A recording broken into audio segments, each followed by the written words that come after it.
పవన్ కళ్యాణ్ గారు ఉన్నారు కదా, ఆయనలో ఎక్కువ ఏమి ఇష్టం మీకు? ఆయనలో అంటే హెయిర్ ఇష్టం. ఓకే. స్మైల్ కూడా బాగుంటుంది. Oh my god. Okay. Pawan Kalyan garu deputy సీఎంగా ఉన్నారు, పొలిటికల్లో ఉన్నారు కదా, మూవీస్లో ఎక్కువ ఇష్టమా, పొలిటికల్లో ఎక్కువ ఇష్టమా మీకు? పొలిటికల్లోనే ఎక్కువ ఇష్టం. పొలిటికల్ ఇష్టం.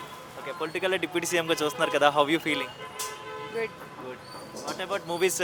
అంటే ఇప్పుడు ఒక మూవీ వచ్చేస్తుంది, హర హర వీరమల్లు మూవీ ఒకటి వచ్చేస్తుంది. ఈ మూవీ ఏ రేంజ్లో ఉండబోతుంది, ఎలా ఉండబోతుంది, మీ ఎక్స్పెక్టేషన్స్ ఏంటి? నాకు తెలిసి సూపర్ హిట్. సూపర్ హిట్ అవుతుంది. వై అందుకు అంత హైప్ ఏంటి పవన్ కళ్యాణ్ గారి మూవీ అంటే కానీ అంత హైప్ ఏంటి? పవన్ కళ్యాణ్ అంటే ఇంకా తెలిసిందేగా, పులి. పులి. పులి మామూలు పులి కాదనమాట ఇక. Okay. Coming to Pawan Kalyan garu ఉన్నారు కదా, అంటే ఈ మూవీలో మాట వినాలి సాంగ్ అనేది ఉంది. ఈ మాట వినాలి అనే సాంగ్ ఆయన పాడారు ఆయన ఓన్ వాయిస్తో.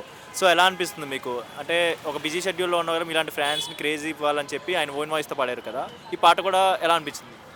బాగుంది అనిపిస్తుంది. బాగుంది అనిపిస్తుంది. అంటే ఈ పాట కూడా బాగాలేదని చెప్పి చాలా మంది ట్రోల్ చేస్తున్నారు కదా, సో నిజంగా డ్యామేజ్ అయ్యింది అంటారా, మూవీలో ఏమైనా ఎఫెక్ట్ ఉంటుంది అంటారా? అలా ఏం లేదు, కుక్కలు ఎన్నో వాగుతాయి, అన్ని పట్టించుకుంటామా ఏంటి. ఎంత బాస్ అంటే బాసే, ఇంకా లయన్ అంటే లయనే. పవన్ కళ్యాణ్ గారు తీసిన మూవీలో one of the favourite movie ఏంటి మీకు? నాకా బంగారం. బంగారం. ఓకే. ఈసారి రాబోయే మూవీస్లో కూడా నిజంగానే బంగారంలో కనబడతారా పవన్ కళ్యాణ్ గారు న్యూ లుక్లో? ఇస్తారు లయన్ లా కనిపిస్తారు, బంగారంలా ఏముంది. అంటే చాలా గ్యాప్ వచ్చింది కదా, చాలా డిఫరెన్స్ వచ్చింది కదా, స్కిల్ ఏమైనా తగ్గిద్దేమో, యాక్టింగ్ స్కిల్స్ టైమింగ్ తగ్గిద్దేమో అంటారు. అలా ఏం లేదు. అవునా? పవన్ కళ్యాణ్ చాలా మంది ట్రోల్ చేస్తున్నారు కదా, డౌన్ చేసేద్దాం అనుకుంటున్నారు కదా పవన్ కళ్యాణ్, క్రేజ్ ఏమైనా తగ్గిద్దా కెరియర్లో? ఆహా, తగ్గేదే లేదు ఇంకా అసలు. అవునా? ఓకే. ఈసారి రాబోయే మూవీస్లో కూడా మాస్ చూడాలనుకుంటున్నారు, ఫ్యామిలీ పరంగా చూడాలనుకుంటున్నారు? మాసే.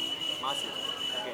డిప్యూటీ సీఎంగా ఉన్నారు కదా, ప్రజలకి మంచి చేస్తారని నమ్మకం ఉందా? మీలాంటి లేడీస్కి సపోర్ట్గా ఉండు ధైర్యంగా ఏమైనా ఎంకరేజ్ చేస్తారు? ఇప్పుడే చేస్తున్నారు, ఇంకా అయితే ఇంకా సీఎం అయితే ఇంకా చేస్తారు కదా. ఇదివరకు కళ్యాణ్ గారు మాటలు చెప్తున్నారు కదా, లేడీస్కి సెక్యూరిటీగా ఉండాలి, పోలీసులు కూడా చాలా సక్రమంగా చేయాలి, వాళ్ళకి ఏమైనా ఇబ్బంది వచ్చినా ఆదుకోవాలని చెప్పి పవన్ కళ్యాణ్ గారు అప్డేట్ ఇస్తున్నారు కదా, ఆయన మాట తీరు ఎలా అనిపిస్తుంది? బాగుందని అనిపిస్తుంది.